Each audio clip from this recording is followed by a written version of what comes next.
Calling All Platforms is a production of Supporter Sound Studios. To learn more about how you can support the podcast, go to www.patreon.com/callingallplatforms.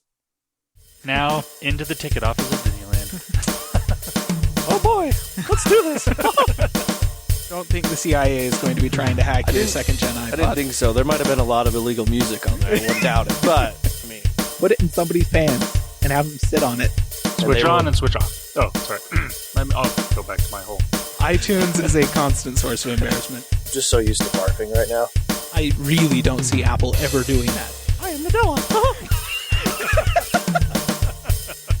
I can't do it anymore without laughing. I was going to do the whole thing. Welcome, everyone, to the Calling All Platforms podcast. I am your host, Wes, and I'm here with Landon. Hello. And Caleb. I'm in a hurry. Go. And go, we're go, here go, to go. talk all things tech. We are in a hurry. Guess what, ladies and gentlemen? We've been talking about Xcloud over here in Microsoft. That is the game streaming service that you can game on your tablet or phone or whatever device, really, is what Microsoft's pushing. They had a lottery, what do they call it? A lottery, They had a lottery selection for the beta. For whoever got in the beta. Guess what? I actually got selected. It's pretty cool. He won the lottery! I did. I won the lottery. I was not expecting that at all. This was the wrong lottery to enter, Wes. Right? Seriously. Shut up. Anyways. Anyways. No, it's pretty cool. So I've done a little bit of experimenting with it on both Wi-Fi and 4G.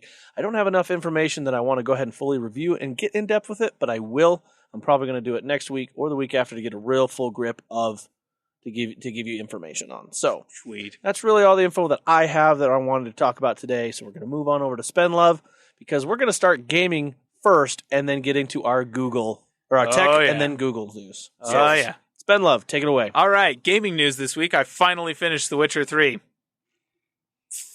Anyways, moving on. See, this is where we need that little button to where everyone can go, yay! Or golf clap, whichever. No. What we need is there was much rejoicing in the like, yeah. Anyways. I figured it was important to announce because it just came out on Switch. So, surely there are people now playing The Witcher who are further behind than I am. Yeah. I wanted to make sure that I finished before they did. Now, when he says finished, he said finish the main story. He did not complete the game. Oh, no, I didn't. I'm not 25% maybe. So, and that doesn't include the DLCs either, neither of which I have even started yet. So I've got till April to finish that before Cyberpunk 2077 comes out. We'll see how that goes. Okay. That's all the gaming news. Maybe there was more gaming news, but I didn't. There wasn't a lot. I mean, don't care. Obviously, there's big gaming stuff still coming down. Okay, Blizzard, BlizzCon's coming. There's a bunch of other little things, but really, right now, people that have released their games have done their Halloween stuff. I mean, there's just little things. So everything's out in the wild right now. Yep. Other than Doom Eternal was pushed back to next year.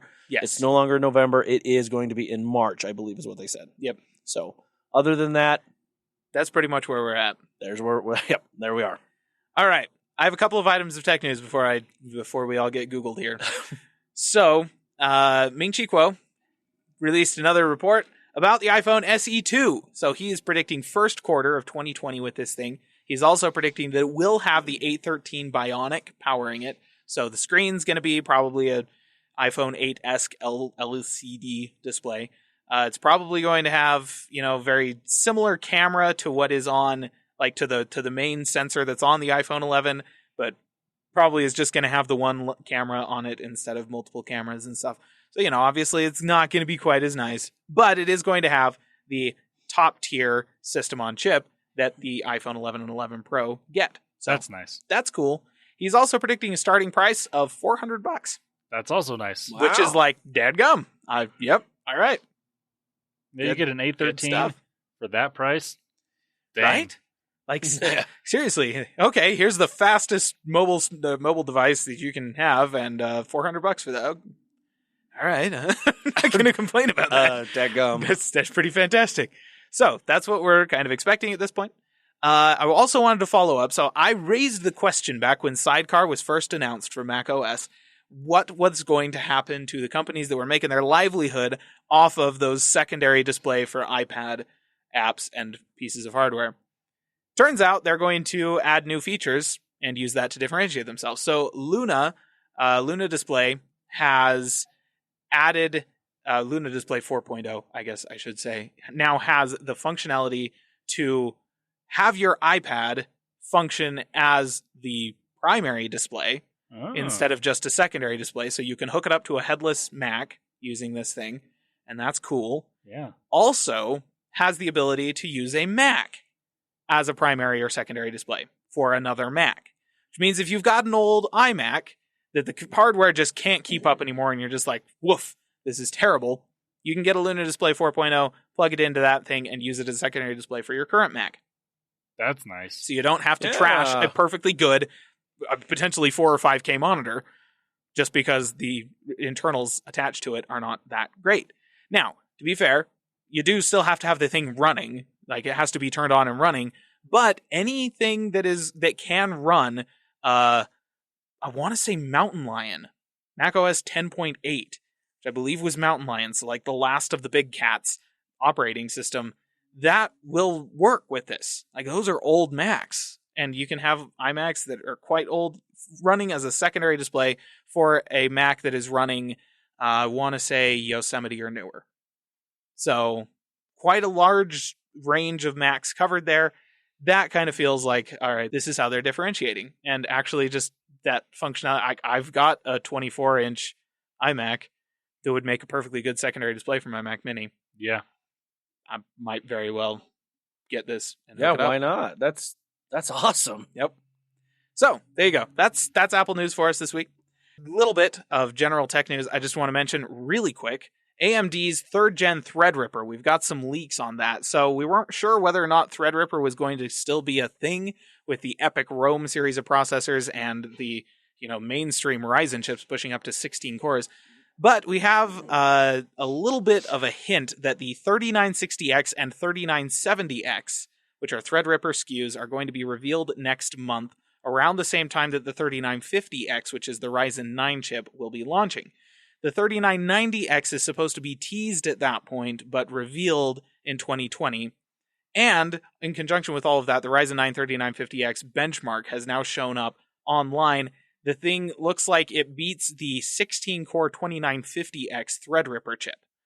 So this is now mainstream Ryzen chips besting previous generation Threadripper chips, which means that for the 3960X and 3970X, we're probably looking at like a 24-core and a 36-core, which means that the 3990X might very well be a 64-core desktop processor. We're already talking about the Epic Rome chips that have 64 cores and like, wow, that's crazy. But here's a Threadripper with the same functionality. Holy crap, AMD. Like, they're just kicking Intel over and over and over again. It's kind of amazing. They need it. The last piece of general tech news I wanted to mention is that the Air Force is finally updating the technology driving the nuclear arsenal for the United States of America. They're moving to SSDs. It's a good choice. Yeah. You want to know what they're moving from? Oh, boy. Floppies. 8-inch floppy drives. 8-inch floppies. 8-inch floppies. Oh, very nice. So I'm amazed they've lasted this long. Back when discs were actually floppy. Yeah. Yeah. The name. Yeah. There it is. That's basically a small record, and that's what they were using for data storage before. Apparently, at least they could get away with the cheapest SSD they could buy and fit everything. Oh yeah, no, for sure. And still have 100 gigs of space. I'm sure that at some point somebody was all like, but it's like perfectly secure because, nobody else has drives that can read these things. That is true. I mean, they got that going for them. So, but yeah, I mean, I guess probably less secure, but I'm sure that everything will still be offline and it'll still be nigh unto impossible to get data into or out of any nuclear sites the way that it always has been, which is why it's always really super goofy to me when somebody's all like, I am hacking into the nuclear missiles and I'm going to launch all the nukes. It's like, no, you're not. That's not a thing. You can't do that from the internet. Anyways, that's all of my tech news. That was good news. Good news. All right, well, Google? Nope. I'm going to talk some general tech first since we're doing that. That's Might fair. as well. So the first thing I want to talk about is the Fossil Gen 5 smartwatch. So kind of Google. Yeah. It's Wear OS. Mhm. It can now take and make phone calls through an iPhone. Hey! Now, Wear OS devices have always been able to connect to iPhones and get notifications and stuff like that. This is the first one that can actually do calls through an iPhone. All right. And that's because Fossil has made a software update and did something on their end to tweak this. And so you can now, if you have an iPhone and you didn't want to get an Apple Watch for some reason, this is a decent option again. Once again, well, I mean, it was a decent option again. Price would be the reason you don't want to get an Apple Watch. But is the Well, you Fossil can actually cheaper? The Fossil, this one starts at $295. So I mean, you can get a Series 3 for $200. Yeah, and those are dang good watches. Yeah.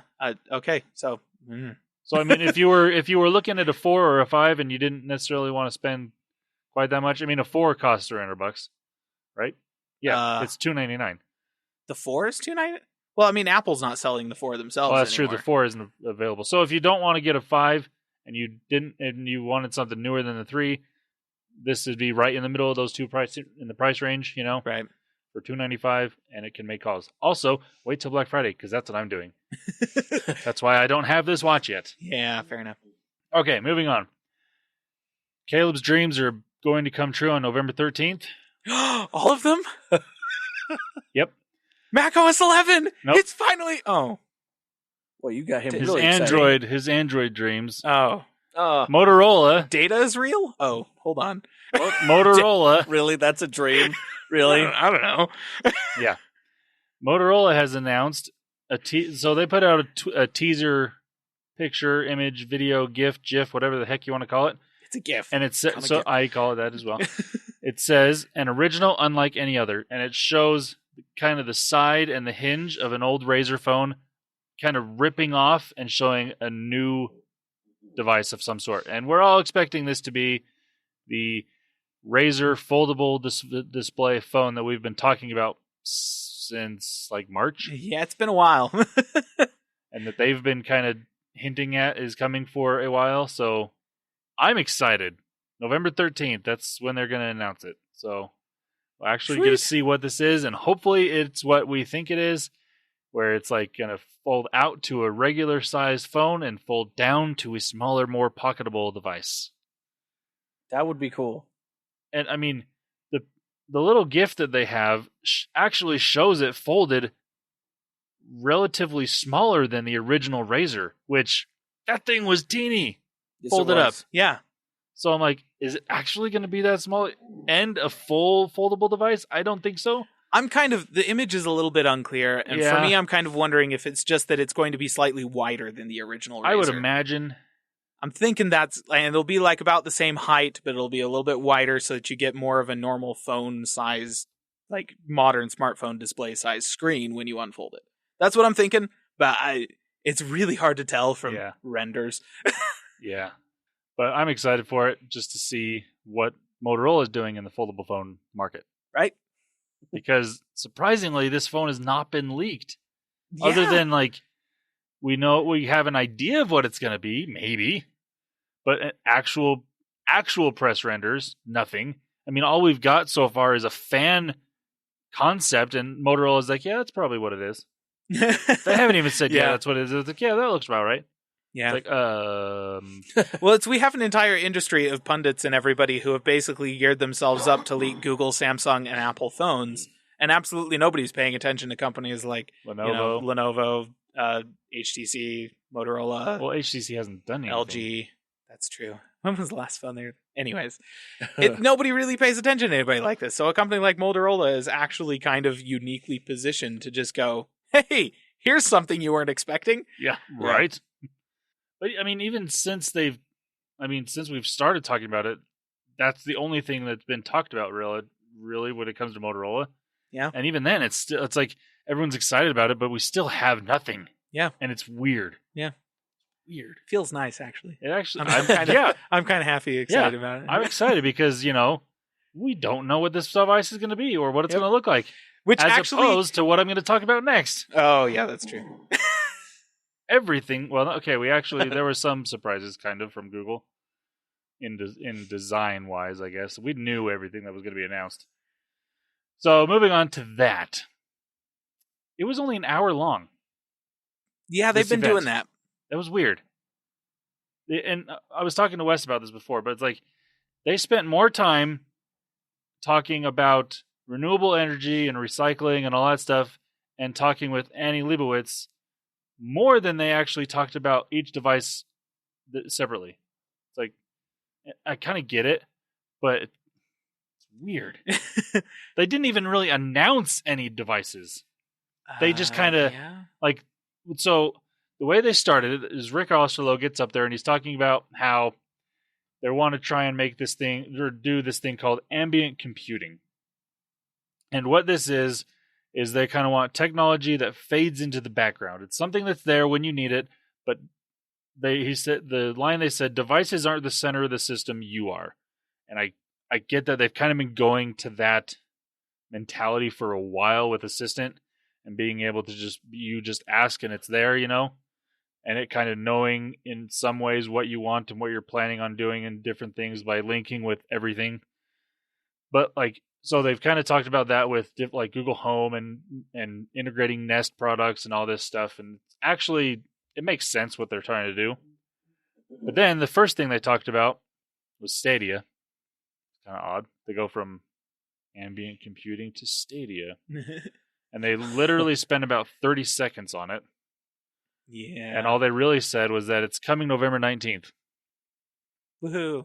Yeah, For the special pre-order that's people. for the Founders Edition people that pre-ordered it, and that's it. Everyone else probably gets it. They haven't announced that, but everyone else, they're assuming January. Yeah. So that's Stadia.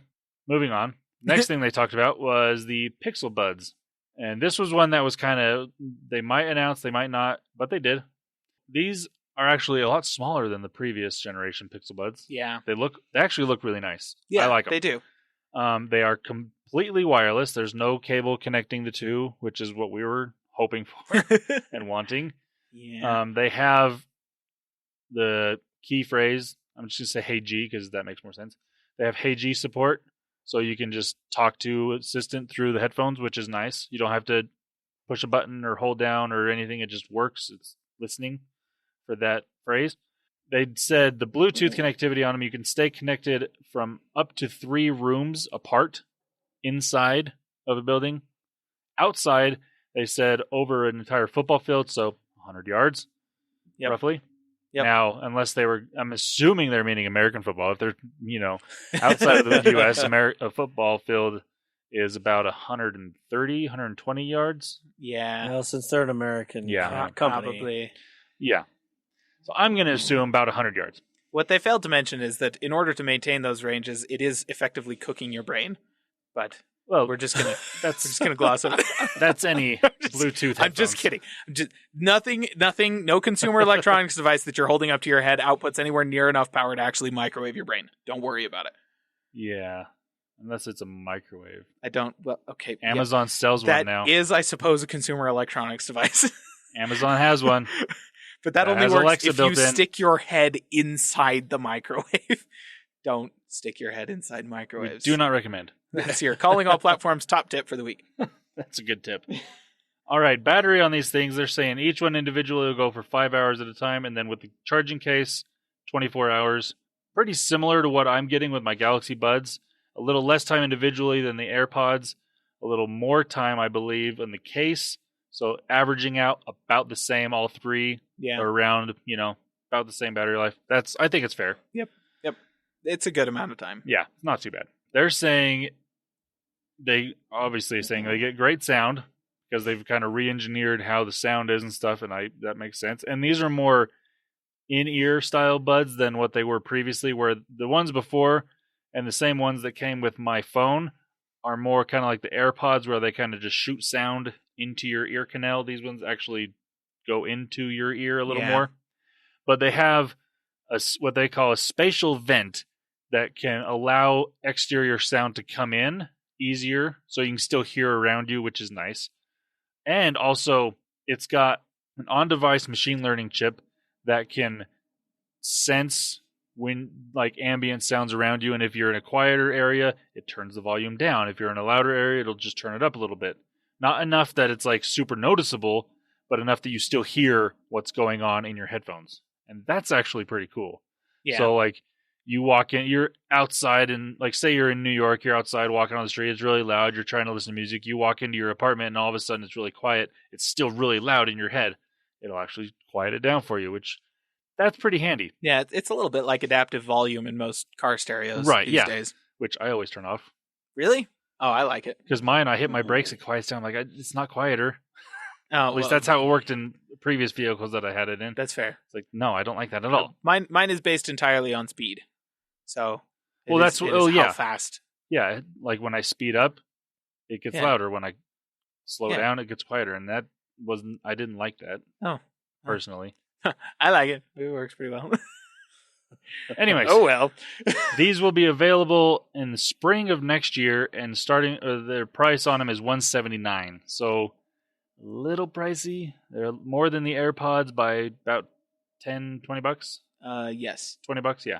Unless you're getting the wireless charging case, in then which they're case the same. They're the same and price. this has a wireless charging case, so yeah, they're on par with that, which is unfortunate because like my Galaxy Buds have the wireless charging case, and they're $130, and I think they have great sound and they work great for me. So I mean, I get it, but I don't know. You would expect a company like Google. Hopefully, they're getting good sound out of these. But I mean, I expect Samsung, where they own AKG. I know they sound good. The AirPods I've experienced sound pretty good too. Apple's been doing music long enough; they know what they're doing. Yeah, Google's been doing music-ish.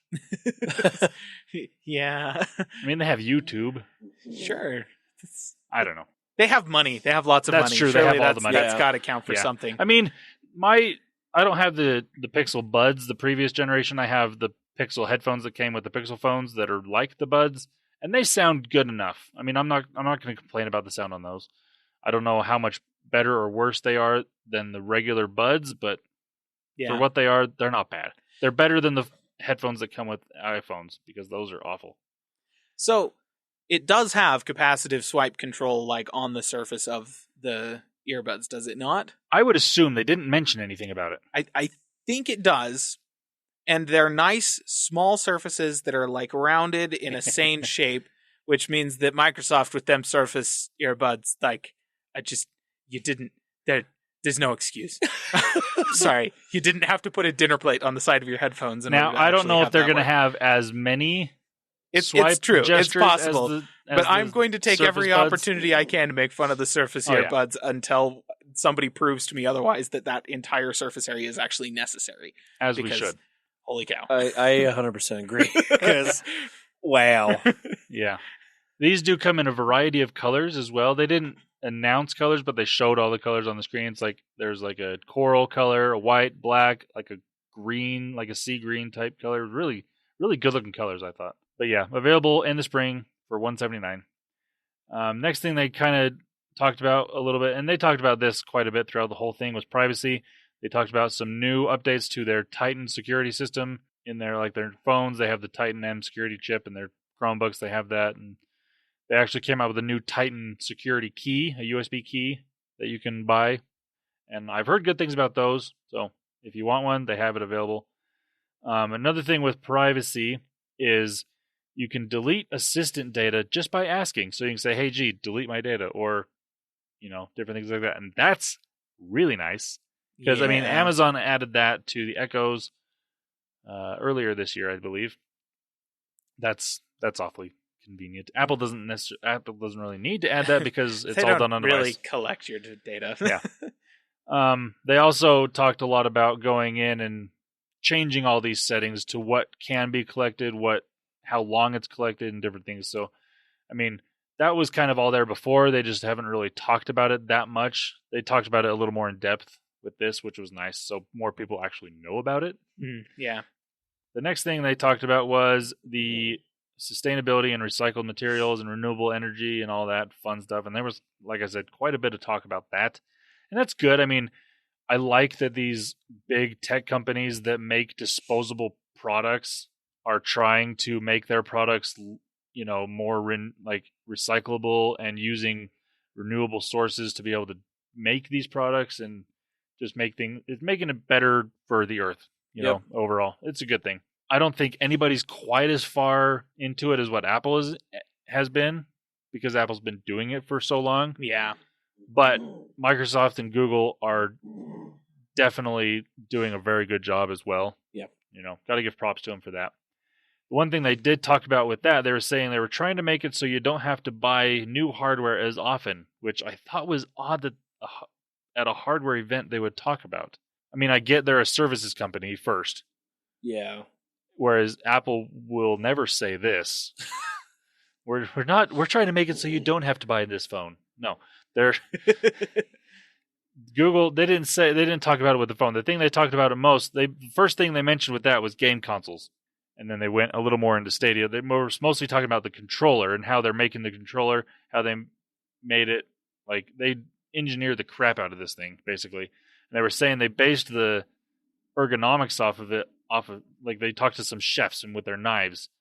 The video they showed was this knife. Like he got his cheap ones, like this, even just to hold regularly, this is not comfortable. And he grabbed the regular, like his knife. It's like, I can hold this in any direction, and it's usable, and it's comfortable, and it's nice. And they kind of went from that, and they made the controller so you can kind of hold it any size hand.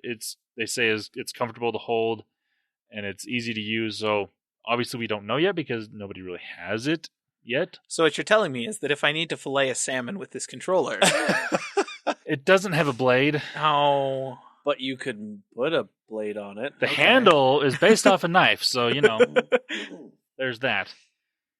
But that was one thing that's like, with the not having to buy hardware as often with game consoles, every time there's a new generation, a lot of people go buy the next thing. Whereas with Stadia, you buy the controller and you're done. And same thing with Xcloud. Like, you can just buy a controller now and you're good to go, to an extent. I was going to say, we still need to buy like TVs and streaming sticks. And right. Well, stuff like that. I mean, not necessarily, because, if you truly don't care about all that crap, you can play it on your phone. Okay, but you still have to buy a phone. Right. 2 things. There you go. You're done. Well, yeah, but maybe you don't have a phone and you just have a TV instead. Okay, it seems unlikely now that I say it out loud. I was going to say, you know what you're saying? Do none of you have phones? Yep, brought that up. How are you? Yeah. If you don't have a phone, let us know. I'm curious. Okay. What is your life like in 2019 without a phone?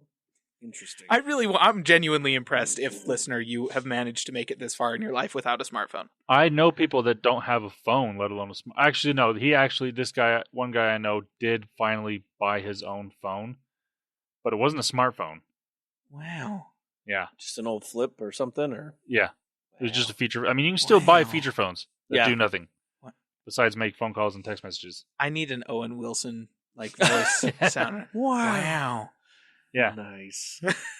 So there are people out there, and it's funny because this guy worked for a company that made screen protectors for phones, and he didn't have a smartphone. It was interesting. Anyways, going on, the next thing they kind of talked about, and I say kind of because they kind of talked about the Pixelbook Go.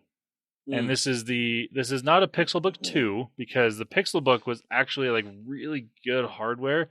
They're trying to make something slightly more affordable, but it's still not that affordable because it starts at $649. Yeah.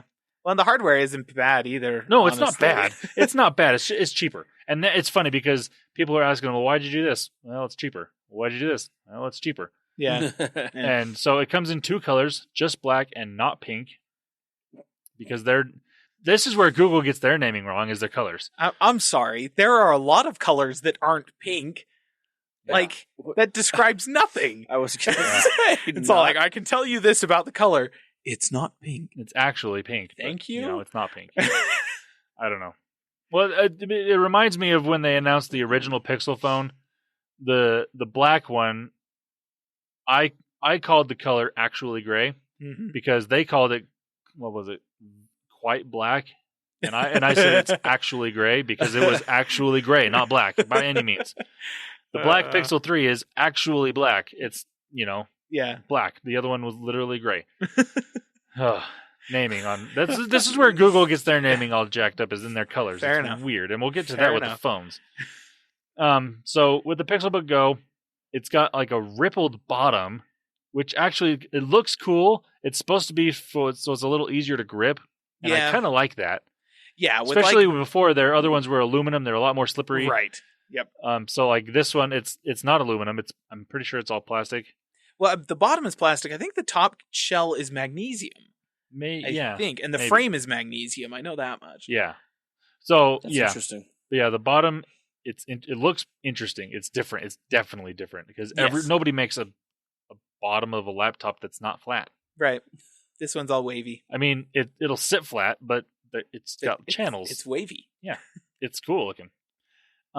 This thing is 13 millimeters thin, so that's about half an inch close.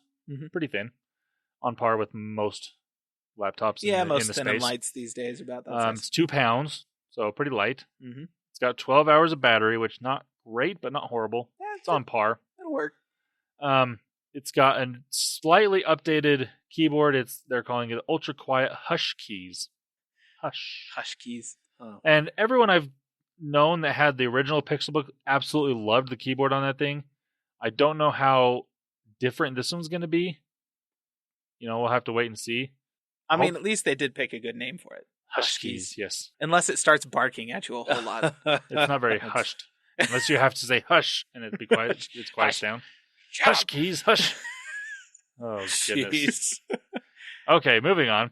It's got a 16:9 aspect display on it, which is on par with what they're going for, but not the best thing for, like, if you're using this for anything other than watching movies and stuff. Right, yeah. Like, it's great for media consumption, but over the past few years, we have been discovering that our massive, just wholesale shift to 16:9 aspect ratios is not ideal for workplace and actual productivity tasks. Well, especially when they went from a 4:3 to this. It's like, what? Yeah. I mean, they were targeting more the worker type person for the Pixelbook 1. Literally everybody else is moving in the opposite direction. Microsoft's entire Surface line is moved to a taller aspect ratio. MacBooks are now at like a 16:10. They might go further, and then Google's going the other way. Yeah, but the reason they did this again, it saved them money because if you look at most Pixelbooks are a 16:9 aspect ratio. Yep, that's a very at least the ones that are selling the cheaper end models, because again, that display is made a lot. A 13.3 inch display at a 16:9 ratio. It's a very popular display. Yeah, that's fair. And so it's a lot cheaper to get. And I get it. They wanted to make it cheaper-ish because it's still $650. I just want to go through some of the specs. So the base model, the $650 Pixelbook Go, you will be getting a Intel Core M3, so don't buy this one, with 8 gigs of RAM, 64 gigs of storage, and a full HD display. That goes all the way up to $1,400 with an Intel Core i7, 16 gigs of RAM, 256 gigs of storage, a 4K ultra high def display. So that's the only option with a 4K display. Whereas the Pixelbook, pretty sure all of them had a 4K display. Yeah, well, maybe not the low end. None of them were rocking an M3 either. I think the first one was. The base model Pixelbook was an M3. That thing. So my issue with that thing is that it's a dual core hyper-threaded chip in 2019. At least it's hyper-threaded, so that gives you 4 threads. But 2 cores in 2019, it just does not cut the mustard. It really doesn't. Especially when you can get, like, Ryzen 3 chips that cost way less and use as little power as the M series chips that have 4 cores and 8 threads. So yeah. And unfortunately, if you want to go the next step up for an i5 and 128 gigs of storage, it's $200 more at $849. That's probably still the sweet spot, though, I mean, that's the price. that's the one you're going to want to get. Again, I don't recommend the M3. I'm glad they have a starting price that's lower, but I wish there was a better option. Yeah. Not an M3. Start with an i5, please. Or even an i3. An i3, would be better than an M3. So yeah, quad core, not hyper threaded. I do that. Yeah. All right. The i3s were. So some of the mobile i3s are hyper threaded, but you can, like, the regular i3s, like They're the not. desktop i3s are not. And I'm pretty sure you can get mobile i3s that are not hyper threaded. I'm not sure. Like, Intel's product stack in terms of hyper-threading functionality in their mobile and desktop, it's all a bunch of baloney, and it's just ridiculously difficult to parse. It's AMD's very nice. Everything has hyper-threading. Okay, simultaneous multi-threading, but whatever. Everything has multi-threading, and nothing has 2 cores. Everything has at least 4 cores and 8 threads. Everything! It's a little ridiculous. Anyways. Yeah. Tangent. Yep. Okay, moving on from the Pixelbook Go. They talked a little more about Nest and their products. And this is now encompassing everything that's not a Pixel device, basically, from Google. Yeah. So all the home stuff, all the cameras, I mean, that kind of got involved with Nest anyways. They're saying how they're trying to get more on the privacy side of things again. They're big push on this, which is good. They're saying third-party partners have to pass a security review before having access to your devices. So that's good. if you want something to partner up with your Nest products or inside a Google Home app and stuff like that, they have to have this review done before that'll happen. And that's a good thing because, security. The next thing they talked about was home audio and trying to have a whole home audio. This is all about having whole home connectivity and different things like that. With the audio side, they announced a new Nest Mini. This is replacing the Google Home Mini, and it has the same starting price of $50. Do not buy it at that because you will soon be getting one for free with anything you order from Google, because that's how they did the Google Home Mini. Or if you get one from anywhere. I got mine for $1 from Spotify. And, because actually I got 3 months of the family plan and a Home Mini for $1. Thank you, Google and Spotify. Do that, because that'll be happening Black Friday guaranteed. Oh, yeah. There's not really that many updates to this thing. It looks the exact same. The one thing is so with the original Google Home Mini, they had touch controls that they took away because the fabric on top was messing with that. So they took that off there. They're back on this one. So basically all the touch controls that they took away was play, pause, and stuff like that. Whereas on the one that I have, you can do volume controls, touch the side and turn it up or down. Mm-hmm. This one has all the touch controls that were there before. There's a new color. They call it Sky. It's like a light blue color. It's actually pretty good looking. They also have a wall mount on the back, basically a nail hole cut out so you can hang it on the wall, which I don't know why you would do that because there's going to be a cord hanging down, and that's weird. Yeah. But there's an option if you don't want it. If you don't want it sitting, I guess you could put it on the side, inside of your desk somewhere, not on a shelf. Yeah. I did that with my Mac Mini, and it's fantastic. So, there's that now. They say it's got better sound quality and 2 times the bass capabilities, which I would hope that in the 2 or 3 years that the Google Home Mini has been around, that they could have updated that. It's very likely. Yeah. So hopefully it sounds a little bit better. It now has a third microphone to be able to hear you a little better in louder environments, which is nice. It also has a dedicated machine learning chip, so it can actually run more things on device, which is also nice. So your basic things that you do on a regular basis, it will know what those things are, and it can start doing those on device rather than going up to the cloud and coming back and taking a little longer. So it's a little faster, a little more secure, more user-friendly. That's nice. Also, home devices have had the ability to call out via Google Duo for a while now for free to any phone, landline, cell phone, doesn't matter.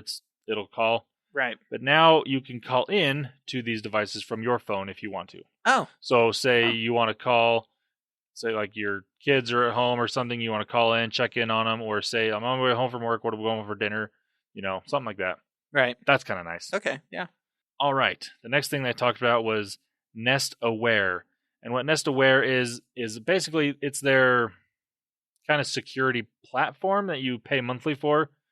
They've got new monthly pricing, which is cheaper than what it used to be. It's either $6 a month or $12 a month. And the differences between these, so the $6 a month, they say it covers all of your devices. So it doesn't matter how many devices you have, Nest, like cameras, doorbells, whatever. They're all 1, 10, doesn't matter. They're all covered. You have 30-day video history on the $6 a month plan. And then they have the $12 a month, covers all devices. You have 60-day video history, and you have 10-day 24/7 history. Wow. So okay. So the 30-day and 60-day are event video history. So if something happens, it'll record that. Right. This $12 a month, you get 10 days 24/7 history that you can look at, which is actually pretty. And $12 a month, that's very doable. Oh yeah, that's way cheaper than a lot of these security plans from other companies. Totally. And you start looking at stuff like ADT or whatever. There's an actual human who will look at your crap if something gets triggered and that kind of thing. And that's, I guess, the peace of mind you're paying for there. Right. But I don't know if that's really. Well, also, speaking of that peace of mind. This is all going to be available early 2020. Don't have a date yet, but probably January, February of 2020. Right. But that peace of mind is home devices can listen for alarms and alert you. Oh. So, like if a smoke alarm or a carbon monoxide alarm goes off in your house, it will alert you, and you can then listen live to see if it's actually something that you need to be aware of, or if it's just something going on outside that it picked up on. And then it can also connect with emergency services that are closest to you, whether that's if you're at your home or somewhere else, wherever your phone is basically, or wherever these devices, I guess you can set it up either way. It will call emergency services for you closest to where you're at. Huh. Well, okay then. And you can obviously make it so so it'll alert you first, and if you wanted to, say yes, call these things, call whatever, yeah, and it'll do that, which is awfully convenient. So there's your That peace is of pretty mind. cool. Yeah, there you go. I mean, that's all the person at ADT would be doing. Yeah. And this does it all for you, and it's no extra people, so you're not paying. We have replaced an entire industry with computers. Ooh, yeah. I mean, Which, we've done that a few times now. That but happens pretty regularly. yeah, that happens on a fairly regular basis in a lot of industries. But yeah, so I actually like that. I mean, even the $6 a month plan is pretty nice. Yeah. I mean, yeah. Oh, that's sweet. If I get more like different cameras or different things like that, I would seriously consider looking into something like this, because $6 a month is nothing. That's eating out once for one person. Right. Yeah. Yeah. Less than in most cases. Depends on where you eat. I mean, come on, you can feed 3 people with a Little Caesars pizza and get that for $6. So. That's true. But still, I mean, that's 3 small people. I should clarify. Why are you looking at me when you say that? I just wanted to. You're not one of those small people. Oh, I love how he just. It couldn't feed the 3 of us. Let's say that. No, it would not feed all 3 of us. I can eat a half of one of those pizzas by myself. So I used to eat a whole one by myself. Not anymore.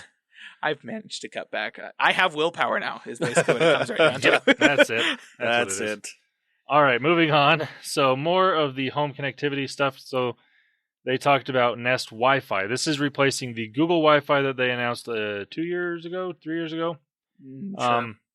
It's actually a little bit different. So the hardware has changed a little bit. It's more rounded, I guess. The one was a round, like take 2 hockey pucks and stack them at the top of each other, and maybe a little wider, and that's basically what this was. This one, it's not as sharp on the top or bottom. It's more rounded, I guess. It looks pretty good. So it's more like a ball of dough than it is like a hockey puck. That's a good way of interpreting it, yeah. Okay. And they did this. I got it now in my head. They did this. They want to make them more aesthetically pleasing, because generally routers in general don't look great to the normal person. To the normal person, I think they look kind of cool. In some cases, that it's like, oh, that's kind of cool, but it's not something you want to display. No, I don't know. The gaming routers that have like 8 antennas on them and look like a spider that's like upside down and dead. I love those. Oh, that's what I mean. I think they look kind of cool, but again, most people probably don't, and it's again not something you really want to put on like display on your wall or something. Not that you really want to put this out there, but and they mentioned they made it look better because everyone always gets a regular router that doesn't look good, and they try to hide it like in a closet or behind their desk, and that kind of blocks some of the connectivity. Yeah. So they make it so it looks a little better. It's out in the open a little more, not necessarily on display somewhere, but it's like on top of your desk or where you can actually see it. So it's going to be pushing out better signal because it's more available. And that's a good thing. They also announced what they're calling a point. So this is basically their mesh system. It's a Wi-Fi, what's the word called? Access point. Access point, yeah. And so whereas before, like they sold these in packages. Their most popular one was a 3-pack. I can't remember how much it was, but it was just 3 routers, and they were all just access points. Whereas this is just an access point. It doesn't. The unfortunate thing is the access point doesn't have a LAN connect, like an Ethernet port connected to it. Right. The router itself does. Right. I think only one though, which is unfortunate. Yeah. So it's really just a wireless router. And these guys are like range extenders, basically mesh range extenders. But they're saying that one router and one point should be able to cover any home, like up like 80% of homes in the US Yeah. will be fine with that. Whereas before, the way the Wi-Fi on the old routers worked, 3 was a better option. They're saying now 2 should cover it. If you need a 3-pack, they have that option. So the 2-pack for these starts at $269. A 3-pack is $349. So similar pricing to what it was before. Available November 4th. You can pre-order those now. The other thing with the points, they have basically a Google Home Mini, Nest Mini built into it. Right. So it's it's another reason to kind of set it out. Mm-hmm. It's a Nest Home or a Nest Mini now. It's another access point, which is kind of nice instead of just being a router Wi-Fi. Dual functionality. Yeah, built in there. Yeah, it's not a bad idea at all. Yeah, I mean, there's a lot of people that. I mean, if you're gonna have it sitting around anyways. Yeah, may as well make it useful other than just Wi-Fi. Pleasing aesthetics and another functionality. They're also saying that the Wi-Fi on these is 25% faster. Wi-Fi capabilities are 25% faster. I don't necessarily know what that means because they didn't give hard numbers. Presumably that means they've moved to like AC from but it would have been AC before though, wouldn't it? Yeah, hold on. Is Wi-Fi 6 out yet? I think so, but I don't. From what I understand, this doesn't have Wi-Fi 6. Oh. From what I've heard, I don't know for sure. That's interesting. But I don't think this has Wi-Fi 6. Maybe they're just talking about like they've improved their multiple in, multiple out functionality on the antennas or something like that. That's entirely possible. All right, the next thing that they talked about is what most people actually care about, the Pixel 4, and what most people already knew about. Hey! And it's funny because, like I said, they didn't really announce anything at this thing.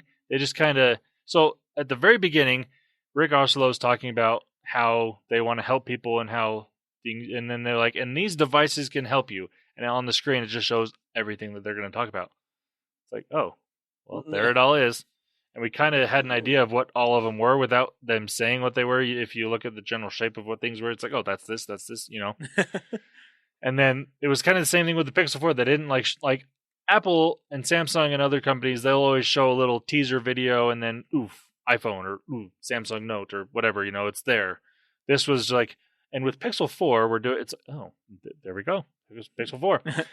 The first thing they talked about was motion sense. And this is what the radar chip that they put in the phone is.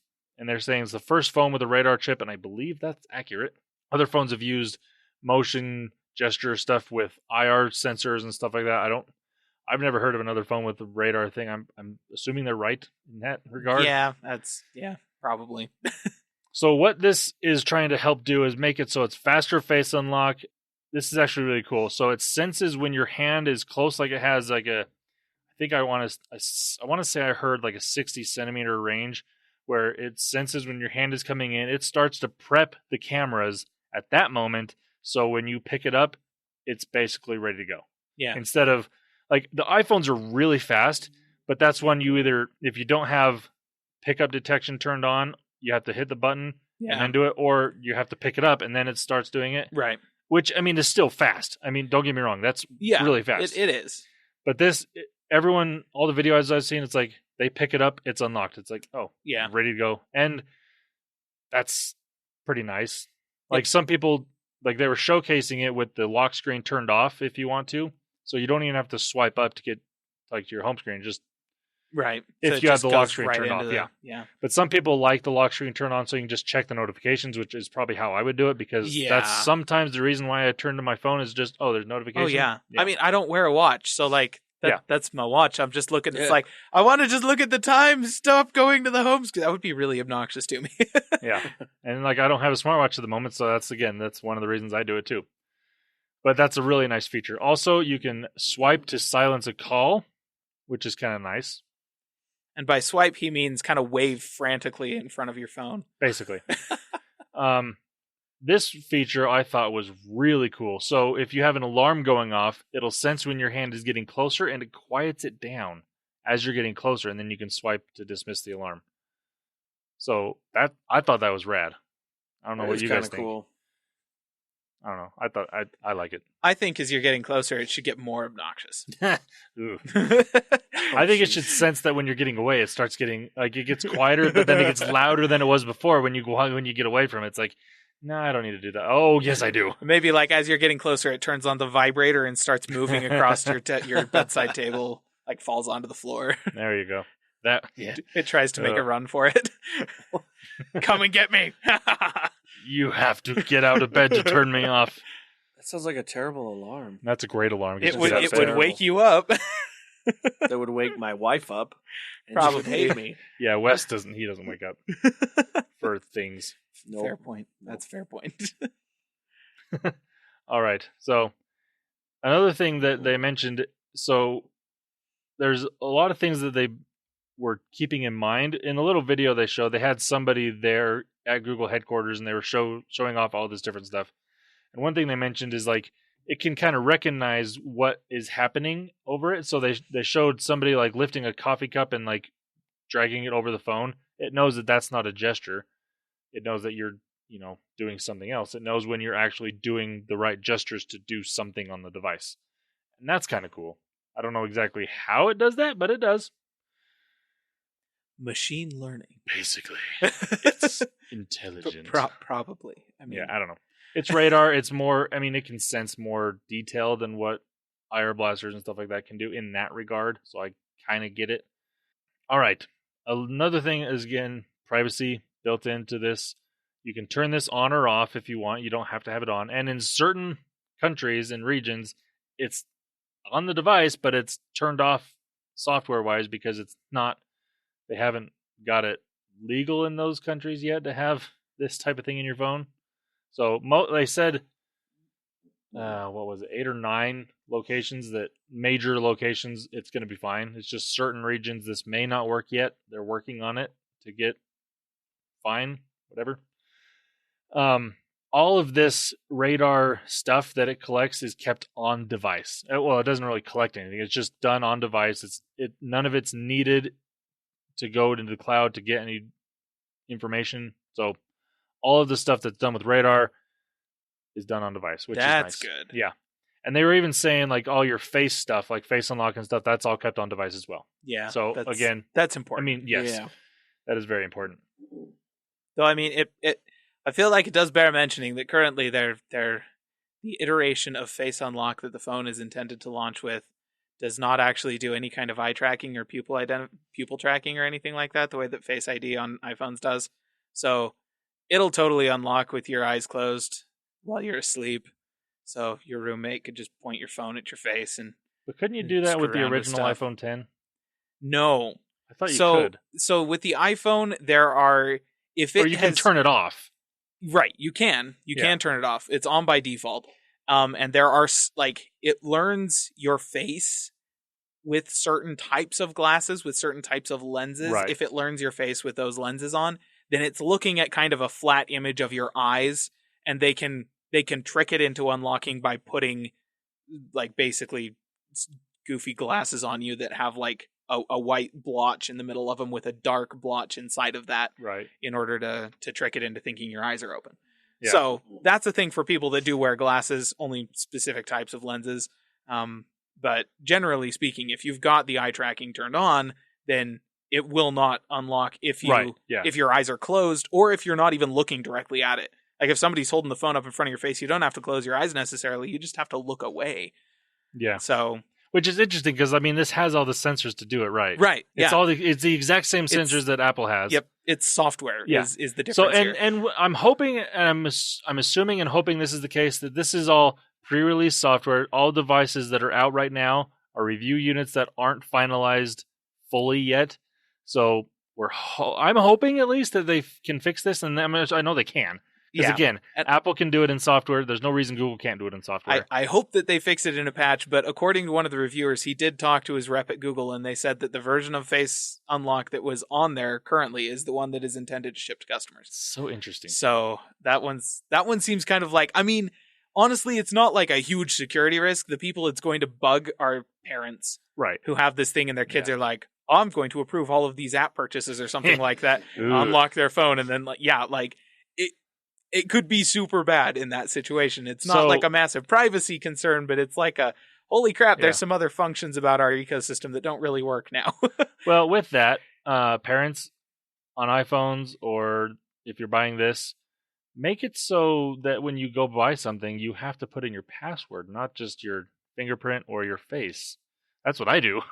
Yeah. I mean, I've got a fingerprint sensor on mine, but if I want to buy something, it's a password, not Yeah. at least in the Play Store and stuff like that. Yeah. It's an interesting decision to go ahead and release it without that, especially since it's not the first iteration of this functionality. It's weird. It exists on the iPhone. Yeah. Whatever. But either way, from what I've seen so far, everyone's fairly pleased with it for the most part. It's fast, it's easy to use, it's easy to set up. Should be good. The next thing they talked about was a new voice recorder app, and this was really cool. So it can transcribe in real time, and they showcased this on the stage. So she was talking about it, and she's like, and to show that this is real, she pulls her watch out. It's 10:44, and it shows it typing, and all of it's in real time. And then in this, so they stopped the recording, they put a title on it, they saved it and stuff, and you can search in there for text, and it will highlight in yellow on the audio bar where in there that word is, and you can go to that direct moment in the audio. That was really cool. Yeah. And as a podcaster or somebody that if you have a meeting or something, you can record, it's so nice. You can have text transcription for certain things like that. And it's accurate. Like, it was really accurate. Like, the thing about this is, like, I've seen people in college classes that show up with a tape recorder and record lectures and that kind of thing. I never did that because it would have been absolutely useless to me. I'm not going to sit there and listen to the lecture twice. Yeah. I want to be able to spot check notes later on. And that's what this is taking notes for you. I wouldn't have even had to take notes. Yeah. I wouldn't have even had to show up to class. I could have sent my Pixel 4 in for me, like, that's pretty cool. Yeah, it's freaking awesome. I really hope that this comes to from what I heard, it is coming to the Pixel 3 at some point, and I think Pixel 2, but I'm not 100%. But I'm really looking forward to this because that's a really cool feature. Being able to search and it just shows, oh, it's right here. Okay, perfect. That's what I wanted to actually get out of this lecture or this talk or whatever I'm listening to. I want to go back to that. Yep, that's cool. Yep. And the other thing with that, it was all done on device. They showed the phone that they were doing it on in airplane mode, so you don't even have to worry about it. Your conversations being sent to Google, it's done on device. Yeah. And that's, again, privacy, freaking awesome. Yes. And they can do, it's got the hardware to do all this crap on device. Really cool. The next thing they talked about with this is the display, and they are saying it's already got an A+ rating from DisplayMate, and that is starting to mean nothing to me, kind of like DxO Mark means absolutely nothing to me. Yeah. Because if you have a phone, flagship phone, anything that basically costs over $500, it's going to have a good display in most cases. Unless it's a $500 phone from China, which don't buy that. Even then, actually, those displays might not be that bad. True. I mean, if you have a phone that costs $500 or more, you're going to have a pretty good display. Despite what resolutions may say, it's still going to look fine. Yep. You really don't need anything more than 1080p on a phone. Yeah, that's true. I mean, seriously, it doesn't matter. Bingo. Anyways, the biggest thing about the display that I like is it now has a 90 hertz refresh rate. Yeah. Yeah. Wes is very happy about that. Those refresh rates are nice. Yeah. And it does say that it can adjust on its own, so when it's doing certain things, it's not actually using that, which is nice. So, if in most cases, you're not going to be using the 90 hertz refresh rate, but you will still notice that it is quicker. It seems quicker. It's just loading things faster because it isn't, but it is. It just looks better. It's and that's animating all that really faster, matters. Yeah. And that does make a big difference. And it's the kind of thing where, if you are doing stuff that is using that 90 hertz refresh rate a lot, which I don't know if there's necessarily stuff like that you'd come across on a Pixel 4, but, my iPad does the same thing. If you're drawing, it drains your battery super fast. Oh, yeah. So you want, you're going to be sitting there thinking to yourself, why isn't there a toggle that I can just turn it on all the time and have those buttery smooth animations all the time? Because your battery would, just die. And there might be a way to do that. Yeah, I don't know, but I wouldn't recommend it. The one place that you may notice it working and it's not necessarily going to be a benefit to you, but you'll notice the difference is if you're scrolling through a text article or a website, it doesn't jump. Yeah. Even just ever so slightly on regular phones, it'll just be smooth. It'll feel way more fluid. Yeah. Just any kind of like massive swipes moving between screens on the home screen and stuff like that. It's gonna feel really smooth and that kind of thing. Yeah, I mean, it's more a user interface type thing, a Yes. user experience thing. It's not necessarily gonna be that great in like how you use your device. It's just gonna feel better. Yep. And that's the average user. That's really all that matters. Oh yeah, totally. They're gonna go from an older phone to this and be like, "Wow, this is a major upgrade. It's so much faster." Not really, but it is. I mean, it is, but not in the thing. We're Not kind in of the way that faking you're it, thinking. you know. Yeah. It's fooling it a little bit, which Yeah. is fine. It is that's fine. That's what UX design is basically tricking the user into thinking they're using something magical, and that's the whole point. Yeah. Johnny Ive over here. Magical. All right. They're saying that anybody that buys this can get 3 months of Google One for free with 100 gig cloud storage. I don't know if that to me, if you're going to get 3 months, just do the whole, just pay for it, I guess. I don't know. Right? Yeah, 3 months is like just It's like, enough I'm not time to to use go. it. Right. You're not going to need 100 gigs in 3 months. So Yeah. like if you need 100 gigs, just plan on paying for it. Yeah, kind of weird. 'Cause- Yeah. So the colors on this are just black, clearly white, and oh so orange, which is not oh so orange. It's like oh so coral. yeah, it's yeah. I mean, it does look more orange than what the renders that we had previously seen are. Yeah. And it's actually pretty good looking. And one thing I really like about all these devices, the metal bumper around everything is all three are black. The faces on them are black. And then it's just the back glass that's different. One thing that's interesting, though, is the orange one has a matte finish. The white one has a matte finish. The black one is shiny. It's like, what? Yeah. Right? And, What? and with the bumper on the side being a matte finish, you're It's like, No. you really missed an opportunity here, Google. My favorite thing was if you go and watch Marquez Brownlee, MKBHD, his initial impressions video of the Pixel 3, he's like, he feels like Google is doing this to toy with him, basically. He's like, this was a hit at me. It's like, because he's all matte black everything. That's his big thing. Yeah. Like his car is a matte finish on it. Like he got a custom wrap on his Yeah. $100,000 car because he wanted a matte black car. I was like, that's his Commitment shtick. to a theme. Yeah. And he's like, but the black one, and he always gets the black phones. Yeah. And it's like, it's shiny? Come on, Google. Why? Why would you do this? Yeah. Oh. It was just funny. That's But I hilarious. agree with him. I'm like, put a matte finish. I mean, you're the 3. The only part that's shiny is the front, obviously, because it's normal glass. Right. And then the top of the back has that little shine. The rest of it has that matte finish. And Yeah. it looks good. Yeah. It's weird. But other than that, they look really good. All of them have a different colored button on the side, which I kind of like. So the white one has an orange button. The black one has... Oh, no, that one's just a black button, now that you think about it. And then the orange one, instead of having an orange button, which would make sense, it's like pink. Wait, what? No. It's weird. It doesn't look...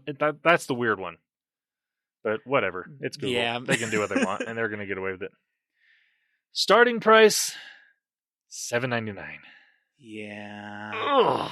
The thing about that hurts to me is that square camera bump, two cameras. Well, we're getting to the cameras, yeah. And that price is more than an iPhone 11. Yeah.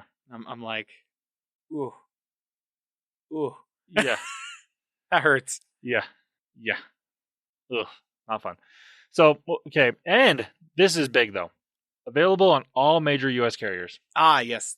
Yep. Like, Yeah, that's pretty big. that right there is going to double Pixel sales. Probably. That alone is going to double Pixel sales. And then they're going to advertise the crap out of the camera because that's how they advertise Pixels, which is the smart way to do Pixel phones. That will get, that will get people interested in it. But then it's not just Verizon or, you know, Yeah. it's AT&T, Verizon, Yeah. Sprint, T-Mobile. It's everywhere. Everywhere. It's like, I get it. People will actually realize, I can use that phone on my You're carrier. probably going to be able to buy them at Walmart for crying out loud. Like, Oh, jeez, yeah. I mean, yeah. why wouldn't you? You know, everybody buys crap at Walmart. I hate Walmart, just for the record. I don't ever buy phones at Walmart. I would not buy a I don't phone at buy Walmart. anything at Walmart if I can avoid it. All right, so now we're going to move on to the camera. So there's the regular wide-angle lens that they have, and then there's a 2x telephoto lens. So Caleb's happy. I'm not. And that's another thing that Marquez Brownlee, he was like, it's like, and I actually like the way he put this. He's like, there's one thing you can't fake on a phone. That's wide angle. That's ultra wide angle. Because Google's faked the telephoto crap for 3 years now with the Pixels, and they've done a pretty good job with it. Your definition of pretty good is different than mine, but continue.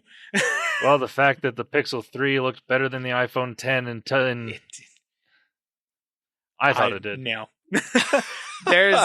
Anyways. And the fact that they could do more than just faces this is with a one point lens of and Apple contention. couldn't. Okay, so Apple could, and there are third-party apps I can download on my XR that will let me do portrait photos on whatever the crap I want. Right. The processing is all in there. Apple was just like, yeah, we're just going to limit it in the stock camera app because Apple does stuff like that. True.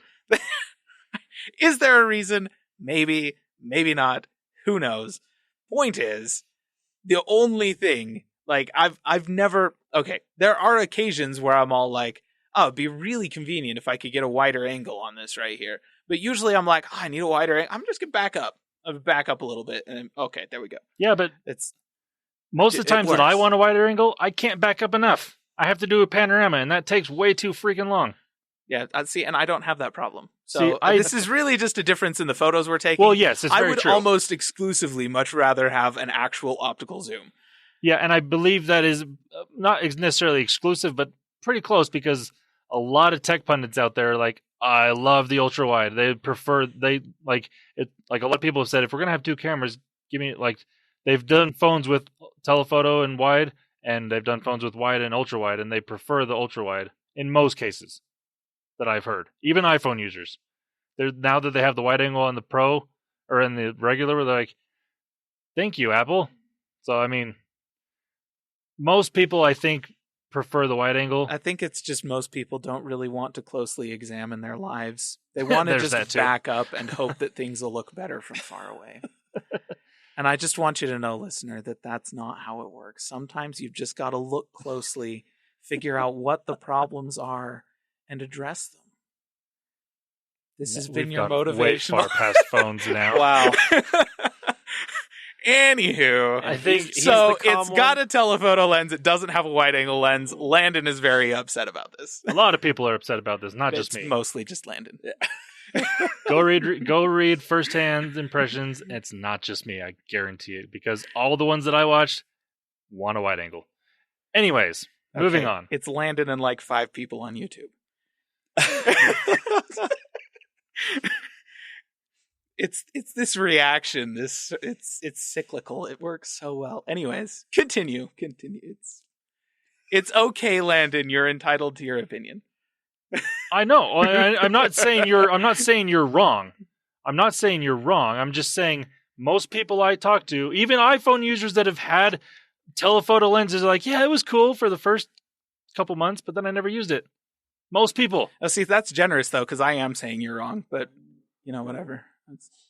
I mean, I'm not saying a telephoto lens is useless. It's definitely not. It's very useful, and I've used I've used it on my wife's phone a few times. I've used portrait mode on my phone a couple times, but again, a couple times. It's one of those things like, yeah, it can come in handy, but I very rarely use it. I would very massively prefer a wide angle, and most people I talk to are the same way. So I'm just going off what I hear from most people, and that's average users, not tech users like us too. So there's that. Moving on, and again, I agree with you though. Square bump. Give me 3 freaking cameras. If you're gonna have that big of a bump on there, and I am the same way with the iPhone. It's like, you've been doing 2 cameras in an oval. Why put 3 on the 11? I think the thing about that bump that annoys me the most is that they're drawing so much attention to it. Oh yeah. It's like it's set off from the rest of the glass back with a metal border, and it's a different color unless you have the black phone. I'm like, yeah. Oh, that's not that. Okay. Yeah, I don't like the square bump. It kind of looks like a separate screen on the back of the phone. It really does. Honestly, I look at it, I'm all like, is that like a time display? Oh no, that's the camera. It's okay. Yeah, that's fun. Oh, Google agrees with you, though, Caleb. I will say that. They said, wide angle can be fun. We think telephoto is more important. I don't. But they do. It's fine. I'm not buying this phone anyways. One thing, this is in the, so different features in the camera app, they're having dual exposure controls. So that's nice. So you tap on the screen, it doesn't just focus on what you're going to. You can now change the highlights or the shadows. You can tweak those right in the, like before you take a shot instead of after, which is nice. And they are also having their live HDR plus. So this is something that I believe Apple did, where you're looking through before you take the picture, it's showing basically what you're going to get. Whereas with Google, it would just basically show what's coming through, and then it would change stuff afterwards, and you'd have a good photo, but it's not necessarily what you were fully expecting. It's better than what you were expecting, right? But it's not. Yeah. It changes like, whoa, oh, that's okay. But now you can actually see what you're going to get before you take the photo, which is nice. And they have learning-based white balancing. So this is something that over time will get better. And this is more on the server side of things, I believe. It's going to get better because, I mean, it could be get on device, I guess. Yeah. But the way they showcased it is they showed this snowy, like, river and stuff like that, and it was a very blue photo because the sky is blue, it's reflecting off, and in the photo it turned out somewhat blue. It didn't look bad by any means, but they were like, we know snow is white, and so when they took the photo with the Pixel 4, it actually showed what you're seeing, and it's white. It's not like a blue hued photo. Yeah, you're not getting as much reflected light changing the color. And that looked really good. Also, they showed this girl in a ice cave, and everything was blue. Like, everything was blue, and they were able to tweak that, so, like, her face was not blue, the ice itself was more natural-looking ice. It looked really good, and that's something that's going to get better over time. The next thing they talked about, and this has me really excited, and Caleb somewhat jealous probably, is their astrophotography that's coming to night mode, or night sight, I guess is what it's called on the Google phones. Yeah. And this was really cool. So the way they showcased this off was basically, like, with night sight, you can get really good low light images, and it would, like, they showed star pictures like Caleb mentioned a few weeks ago that he was jealous of. Yeah. That's the reason why Caleb wants to buy an iPhone 11. Pretty much. That's it right there. He wants night mode on his phone. I want night mode. But with this astrophotography, it says you can do up to 16 seconds at 15 exposures each. So up to 4 minutes. And they were like, we recommend using a tripod in this setting or propping it up against a rock, as they showed as well. And they said over 4 minutes, obviously stars are going to move and stuff like that. And they take all these exposures and to make them, they give you the best image possible. And nothing's like, there's no lines They're or not where leaving things move. trailing edges and stuff like that. So, but that, it's cool that you can do that, and it's like you can adjust for settings that you want. It's like, I only want to do like a 10-second exposure, or you can do a 4-minute exposure, or 2 minutes, or whatever. You know, it's depending on what you want. You can tweak that and get a freaking awesome night photo. Yeah. The honest truth is, you've been able to do this for years if with you download a standard DSLR and Photoshop. Yeah. So they're basically going like, look, you don't need Photoshop.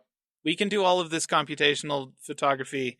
You're basically doing it. Photoshop was doing the computation before. Now it's doing it in the camera and saving a whole crap ton of time and effort and making it so that you don't have to have a Photoshop license, because everybody should just boycott Adobe at this point. Sorry. Yeah. Well, and it's way more accessible. You don't have to buy a DSLR. Yeah. Even like a $500 DSLR. Yeah. Well, to be fair, you could do this kind of thing with phones before. You set them up on tripod. True. You just have to do a whole bunch of exposures, and you have to download a third-party app. Yes, you have to download a third-party app. Now, both Apple and Google are doing this in their standard camera apps, which is what most people are going to use. Yes. And that's nice. And people are going to be like, oh, that's a really good photo. And they didn't have to do anything. Yep. And that's my favorite feature. Yes. Like, I don't have to do... not that I can't. I know a lot about photography. I know a lot about Photoshop. I can do a lot of this stuff if I want to. I don't want to take the time to do that. Right. And I don't want to give Adobe any more money. Exactly. So... yeah. So I'm really excited about that. I didn't hear this from Google. They obviously didn't mention this in the thing. I have heard rumors that this is coming to the 3 because it requires that extra chip that the 3 and the 4 is going to have to do this type of stuff. And so I'm really hoping that it does because I want this. And that will be fun.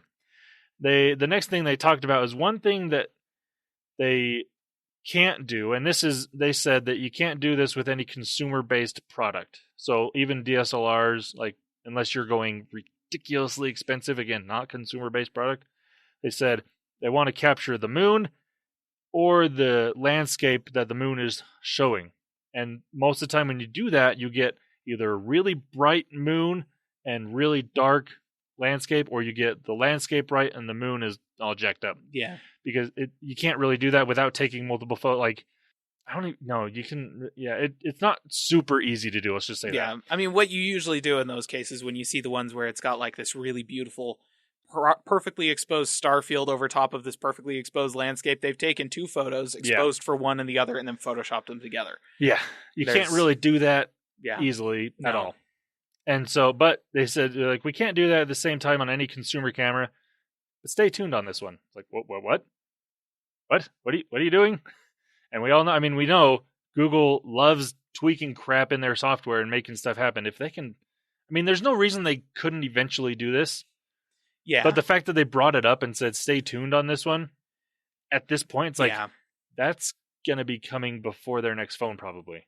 The difficult thing about this really is that you can't take multiple exposures of the same photo and then lay them over top of each other, because it just doesn't work out that way. You need to literally be able to take 2 different exposures, one for the ground, one for the sky, and then cut them apart at the periphery where the 2 meet, and then mush them together that way. You've got to replace wholesale one aspect of one of the photos with a major aspect of the other one. Yeah. And so that's totally doable. It's very doable. Computationally, but hard. Right. And that's why it's like, I get why they haven't done it yet, because it's going to take a lot of engineering time to tweak that and make it work well, and well enough for that's the thing, well make enough it work and every consistently time.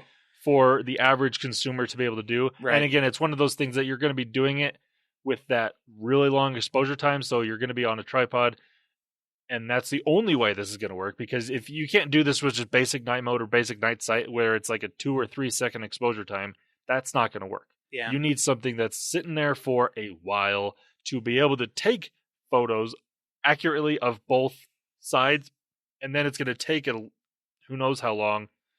At the moment, it would take 15 minutes to process it on its own, whereas they're probably going to try and get it to process within a few seconds. Yeah, well, I mean, it would take 15 minutes and somebody sitting there with a mouse and keyboard going, okay, here and here. Yeah, exactly. So I mean, when he said stay tuned on this one, I'm like, oh, that's exciting. Again, it's not something that's going to happen super soon, but the fact that they brought it up at this keynote at this time, it's like that could potentially happen before the next phone. Hopefully, I don't know if it will, but that would be nice. Or maybe they'll announce it at their next phone or show it off. They'll probably show it off at Google I/O. It won't come out until Android 11. So, but I'm really excited about that. All right, the next thing that they did is they brought Annie Leibovitz up on stage, and apparently last year they gave her a Pixel 3 for a special project that she wanted to work on. And Google contacted her, she said, to do this. And she has been wanting to do something with a project with phones for a while. She just hasn't done it. But when Google came to her, she's like, okay, we'll do it. And they gave her the phone. They gave her different things to be able to do this. And I don't know exactly what the project entirely was. They were showing a wide variety of pictures, like different range of between portrait and landscape and just a lot of different things that she does. I mean, she's a phenomenal photographer, but it was interesting. And so they just talked to her for a while about different things that she was doing with the phones. And obviously everything she was doing, she had all the phones on a gimbal, but she everything I saw she was doing, nothing was on a tripod, which is impressive with the shots that she got. But I'm assuming they'll probably release those photos at some time. They showed some during the interview with her, and they were really nice, really cool looking photos. But she's going to be doing more with them with the Pixel 4. Going to continue on this relationship, and she says she was really excited that she was able to do all this stuff with a phone, which is cool. I want to get her to do stuff with an iPhone and with a Pixel and like just have fun with it, you know? I think it'd be cool, especially with the new iPhones where you can do all sorts of cool crap with the camera. Granted, a lot of that cool crap is in the video side of things, and she's a photographer, so maybe not benefit her as much, but still, I think, you know, it's always cool when professional photographers like that take a consumer device that everyone's going to have and do amazing things with it. It's like, oh, the capabilities are there. Granted, again, they're using gimbals and really nice tripods and really good setups, but still, it's like, I could do that. Yeah, it's super great. The capabilities are there. I just suck. Well, there's Wow. that. See, I tend to lean more on the positive side of things. I get more excited about that. It's like, oh, that is I could do that. Not that I'm going to, but I could. Yes. And Caleb's like, I could do that, but too bad I suck too much to do that, so I'm not going to do it. Terrible. I'm just awful. Caleb's just a downer over there. Yes, he is. It's past my bedtime. I don't know what you want. Yeah, that's true. Me and Wes are the nighttime guys.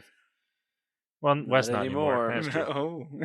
Anyways, so that was basically the whole event in a nutshell. It was actually we talked about it more than they did, I think. It was just over an hour, which was really weird to me because, like, I don't think an iPhone event has ever been under an hour. Oh, no. It's always at least an hour and a half. Yeah. Oh, yeah. They're more like And that's an hour sometimes and just 45 an minutes. iPhone. Yep. And sometimes you just get to the end and you're like, oh, my gosh, just finish up here. Would you please? Yeah, that's true. But then this last one, it's like, oh, it was actually the perfect time, I think. Yeah, that one worked out. Right about an hour, 40 minutes It's or all so. right. Mostly because they had a whole bunch of other stuff to announce. Yeah. Yeah. This one's like, I think they easily could have gone an hour and a half because they should have talked more on certain things, I think. Yeah. They didn't talk much when it comes to tech specs. And it's funny because, like, the average consumer is not watching these events, even the iPhone events. Right. So it's like and that's the downside is they're making these much more consumer-friendly events. Right. And I get it because there are more average consumers that kind of look into these things. Oh, yeah, but nobody. But the people that really want to watch these things are like us. They want the specs. They want, Right. like, Yeah. show us the hardware. Show us the cool Yeah. stuff. It's like, no, we're not going to do that because our consumers, it's like your consumers aren't watching. Your consumers aren't Yeah. watching this right now. Your consumer is not going to watch an hour-long product advertisement for your phone. Like, Yeah. It's just, I mean, nobody does that. Yeah, I mean, the average consumer doesn't even watch the 10-minute rundown of that event. Yeah, your average consumer, you have 30 seconds with an ad on YouTube to get to them. So Yep. that's what you should be worried about there. Yeah. The rest of us want to know specs. Yeah. Please. Yes. All right. And before we get to specs on the Pixel phones, I want to talk about some other details that have come out since then. One unfortunate one is no free full quality backup to Google Photos on the new Pixels. And that's kind of a bummer because that was one of the main selling points, I think, for some people. It's like, oh, I get full quality 4K. Mine was the 4K video. I get full Yeah. quality 4K video backed up to Google Photos for free. All right. Yeah. I'll record everything in 4K. Because, like, with the photos, they're like, full quality is, like, it's more compressed, but it is still up to 16 megapixels or something like that. No phones have, well, any Most phone that's worth phones buying don't have it. 16 Right. megapixel cameras. But they all shoot 4K video these days. Yeah. So, like, that kind of bites. Now, granted, a lot of them don't come with 4K turned on by default because of storage capabilities on phones Right. and these cloud storage options, you know. Like iPhones, even Pixels don't come with 4K turned on by default. You have to go in and turn that on. Yep. But I always did because I get free 4K backups. Yeah. So I'm going to do why it. not? Now, I'm just going to have to turn it off, I guess. Well, the way I always figure is, it's like, Well, I it's can, going to compress it for you anyways. I can get the I backup can on my always phone, yeah. back these up to my computer somewhere. This is Yeah, just that's kind of true. like that's the I still have it in some form, even if, yes, it's going from 4K 60 down to 1080 30. Like, it's better than nothing. So Yeah, that's true. Previous device trade-ins absolutely suck unless you're an iPhone user. Like, it's unfortunate because, like, so I just checked for fun just to see how much I would get for last year's Pixel 3 XL 64 gig. I mean, I don't have the 128 gig. I have the 64, but it's like $260. wow. I got more from my Pixel 1 when I traded in for this. I got like $400 for that.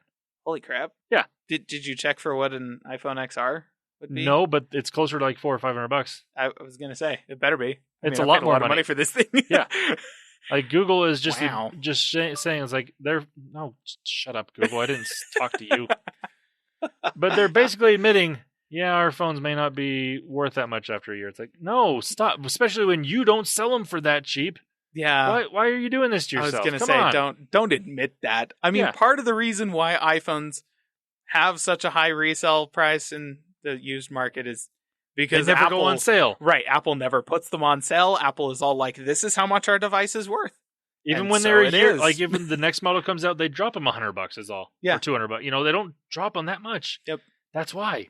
Yep. And it was that Google was doing that Yeah. through the Pixel 3. I mean, like I said, my Pixel XL, first generation, I got, I think, $350 or $400 on a trade-in for the Pixel 3. That's one reason I pre-ordered it, because I was like, oh, I got a good deal. Yeah. But it's like, there's no way I would do that, especially knowing what Black Friday deals are going to be on this phone, Yeah. because they're ridiculously cheap everywhere on Black Friday, except for, again, from Google, because they didn't cheapen the other phones Right. Yeah. Yeah. until now. It's kind of that's And when you have a starting price of That's pretty $800 for the the regular 64 gig that no one should buy, it's like, come on. yeah, that's rough. Yeah, really rough. Now on some other better news, live caption, something Google announced at Google I/O. It's something that if you're watching a video or taking a video, it can caption that video for you live on device. So like any words that are spoken in the video, they'll show there. If it's not already captioned for you, you can put them there and you can read it. So the accessibility reasons obviously are really nice. If you're in a quiet environment, you don't want the media, although if you don't want sound on, you can do this for you. That's coming at launch on the Pixel 4, and it's coming to the 3 and 3A in December. Now, let's talk specs on the Pixel 4 and 4 XL. So they both have a Snapdragon 855, not the Plus, interestingly. Not that it's necessarily needed, but it would have been nice. It's like, there's a chipset that's a little bit better. Why not use it? You know? They come with 6 gigs of RAM, so that's an upgrade from the 4 that has been in the original Pixel 2 and 3. That should make things better. So that's nice. Yeah. They come in 64 or 128 gigs of storage. The Pixel 4 has a 5.7-inch 1080p display. Pixel 4 XL has a 6.3-inch 1440p OLED. And they both have the 90 hertz refresh rate. Gorilla Glass 5, obviously. The cameras, we kind of already mentioned. The regular one is a 12.2 megapixel. The other one is a 16 megapixel 2x zoom / telephoto lens. The front camera, there's only one of these this year, is an 8 megapixel one. It is a little wider than the standard, so that's kind of nice. It doesn't have the wide angle, like 120 degree wide angle like mine does, which I actually used on a fairly regular basis. That was nice. The unfortunate thing with these videos, though, is video 4K 30 frames per second, not 60. Yeah. Like, you're charging $800 for a phone that doesn't do 4K 60? Come on, dude. Yeah. That's not cool. Battery-wise, the Pixel 4 has a smaller 2800 milliamp hour battery. I believe the Pixel 3 had a like 2915 or something like that. So like going smaller, which that phone already wasn't great on battery, so this should be fun. So again, that's why I say don't get the Pixel 4, get the 4 XL, 3700 milliamp hour battery, much better. That's nice. Up to 18 watt fast charging and Qi wireless charging, so that's pretty standard on Pixel devices. Yeah. Obviously Android 10, a minimum of 3 years of updates, which another reason to buy either a Pixel or an iPhone, because updates and security updates more importantly. And starting price $799 for the 4 and $899 for the 4 XL. And that's why he's not upgrading. Yeah. Well, so the reasons and also that he's on an every other year upgrade cycle. Anyway. Yeah, Like, I can't afford to do that for one. But I mean, the reasons why I would upgrade from a 3, if you have a 2 or a 1, upgrade. There's no reason not to. It's going to be you're going to get a much better experience, better phone, wireless charging for one, because the 2 doesn't have that. Oh, yeah. So, I mean, not that everyone needs that. It's not faster. I mean, it's fast, but it's not as fast as plugging in. It's a convenience It's thing. a very convenience thing, and it's not. I use it every day. I like it. Yeah. But the reasons I would upgrade from a 3 are the Face ID, like the face unlock feature, the guaranteed astrophotography mode, which I'm pretty sure again is coming to my phone, so not a huge thing, but I like that out of the box, which is cool. That's about it. Yeah. I mean, really, that's about it. Sure, you do finally get that second lens on the back of the phone that we've all been asking Google for this whole time. I like the second lens. I do. There are benefits to telephoto. I would prefer a wide angle, but I mean, that isn't a reason to upgrade. It's not the reason for me, but it's a nice added feature. I just wish there were 3 lenses, especially on the more expensive one. Because again, you can buy an iPhone 11 for $50 less that has the wide angle that I want, and it's got Face ID, and it's got all these things. Better battery life for sure. Oh yeah, battery life on the thing is amazing. If you want battery life, you buy the 11. You don't even buy the 11 Pro. You buy the 11 because the 11 Pro also has excellent battery life. True. But for me and for anybody that has a 3, unless you have just money to spend, there's no reason to upgrade to the 4. Yep. You're not even getting a good trade-in value for the thing either, so... Yeah. Buy it from somewhere besides Google, because Amazon and Best Buy are giving away $100 gift cards. I think Google is doing $100... Shut up, Google. It's twice. Yeah. It's awesome. I think Google is doing a $100 gift card for accessories, which you can spend all on a wireless charging case or a wireless charger, because that's $80. Or you can buy 2 cases, because I think they charge $50 for those, which I understand are really nice cases, but I'm not spending that much on a case. Okay, they might not be that much. I think. Well, like to be 40, fair, but still. Apple charges like $40 for just their plain old silicon cases, and every time I look at those, I'm like, I get the exact same thing for like $7 on Amazon. Which, incidentally, that's what's on my phone right now. Yep. Wait, you bought something on Amazon? I occasionally do. If I can't find it on eBay, then I'll buy it on Amazon. Fair enough. But I do try to avoid the Walmart of the internet as well as the Walmart of the actual world. Gotcha. So yeah, like I said, if you have a 2 or a 1, then yeah, it's a very good upgrade. It's gonna be a great experience for you. If you have a 3, there's really no reason to. So I mean, yeah. And again, I wouldn't pre-order. I would wait until Black Friday, because it's going to go on sale everywhere. Google may not put it on a ridiculously good sale, but Best Buy will, Amazon will, Walmart will, AT&T, Verizon, T-Mobile, Sprint, all of those guys will. There's going to be good options. But, I mean, not a bad phone, definitely a good phone. I like the options. It gets me more excited for what's going to come next year, because of what they can do on this one. It's just going to improve next year. I mean, Face ID should be better next year on the Pixel. And cameras, again, they always get better every year with camera stuff. So I'm looking forward to next year's phone. I'm actually looking really forward to next year's iPhone too. Next year's Pixel is going to have the wide angle camera, the 2x zoom camera, and then a 3x zoom camera. I'd be fine. Give me the wide angle, or no? Oh, you're saying no ultra wide, just the normal wide angle, 2x, 3x. Yeah, I'll shoot them. Not really, but I will be very frustrated. You'll shoot them with the camera on the phone from very far away, and it will be crystal clear because 3x zoom. Yeah, that is one thing they did show with the camera. They did show taking a photo of Golden Gate Bridge from a pretty sizable distance, and they mentioned they're like, the zoom on this thing is better than if you take a photo at regular and then crop it, which is generally going to be the case on any phone that has this type of lens. Optics, go figure. Weird. But it was really good. I mean, there are cases for it, but again, my use case, it's not there most of the time. They're just going to keep adding progressively more zoomy. They're going to have the entire back of the phone 10 lenses on it. Oh my gosh. And it's just 2x through 10x and then a single wide angle. And the whole time, Landon is just going to be frothing at the mouth. That is the next 10 years of Pixel development. I'm calling it right now. I'm buying an iPhone 11 next year. If that's the case, I'm buying an iPhone. I mean, I've mentioned in the Slack, I'm somewhat more tempted by the iPhone than if I were buying a phone this year.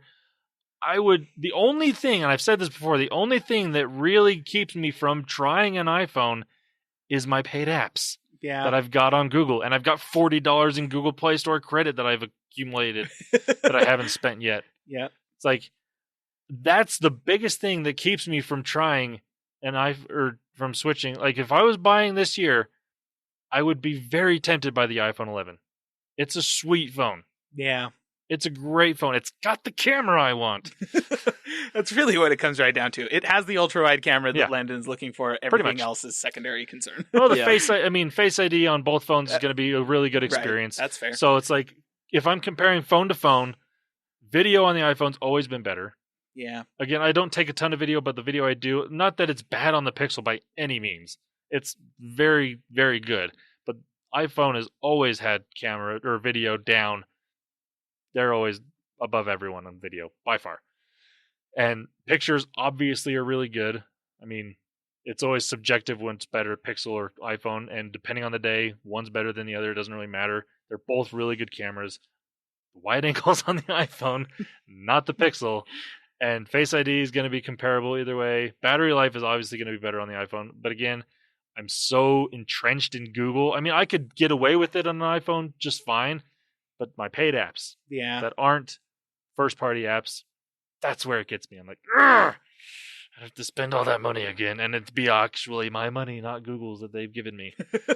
Yep, that's true. Bingo. Yep. Yeah. So, but that is the Made by Google event 2019. A lot of good things. I'm not buying anything out of it, most likely.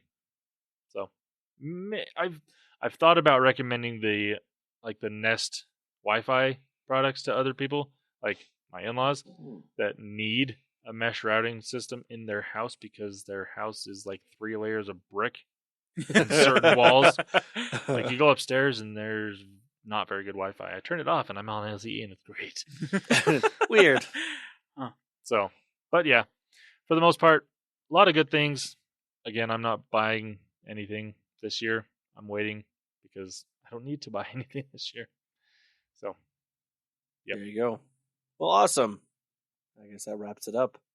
Wraps this episode up. Oh, yeah. With a bow. With a nice little bow. Well, everyone, thank you for listening. We appreciate it. And if you want to get a hold of us, you can get a hold of us at callingallplatforms.com or any social media that we are on: Facebook, Twitter. We are on there, as well as YouTube. Yay! For YouTube videos, for awesome tech reviews. You mean game reviews? You've done some tech stuff. I mean gaming tech, I guess. Same. Gaming tech reviews and streams of us failing at video games. Yep, that's a thing. That's accurate. 100%. But you can definitely get a hold of us there as well. Thank you for everyone for listening, and have a good week. Bye-bye. See ya.